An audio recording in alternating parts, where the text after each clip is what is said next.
Today, today I felt higher than ever while driving. I was listening a very interesting interview to some guy called Paniker. Very interesting last name.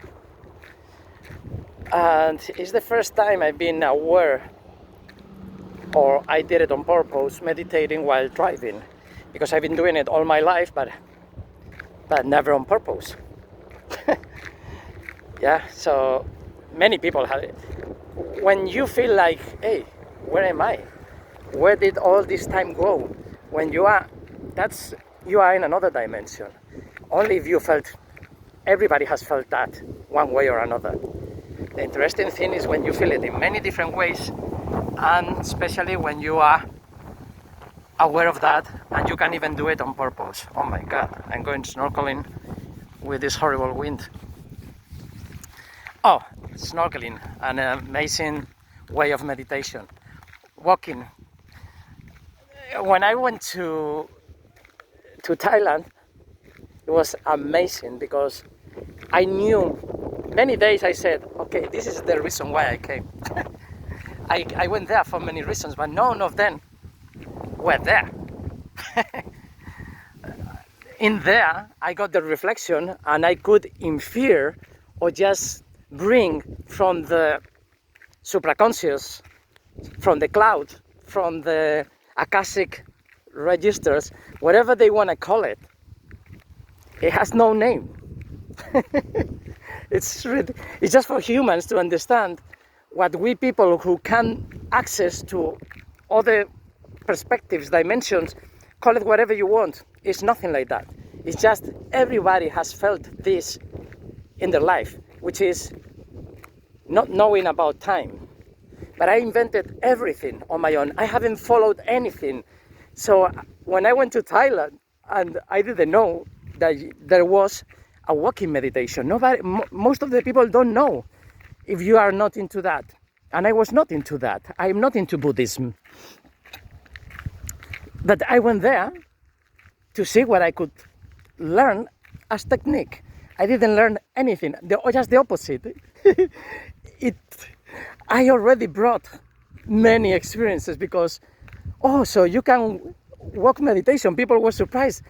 But 2 years before, knowing that, I started, but I did it many years before. But when I was aware and doing it on purpose, it was walking, eyes closed meditation. Because walking meditation is nothing compared to walking eyes closed, but meditating. It's not walking eyes closed. It's not trying to orientate yourself. No, it's to surrender to the infinite nothingness, and you can walk because before you saw around that there is no killing obstacles.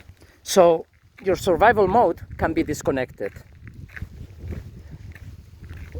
But when you are meditating, it doesn't mean that you are losing the attention of something if you don't want to, because you want to survive. But by being connected that way, you can never reach nirvana.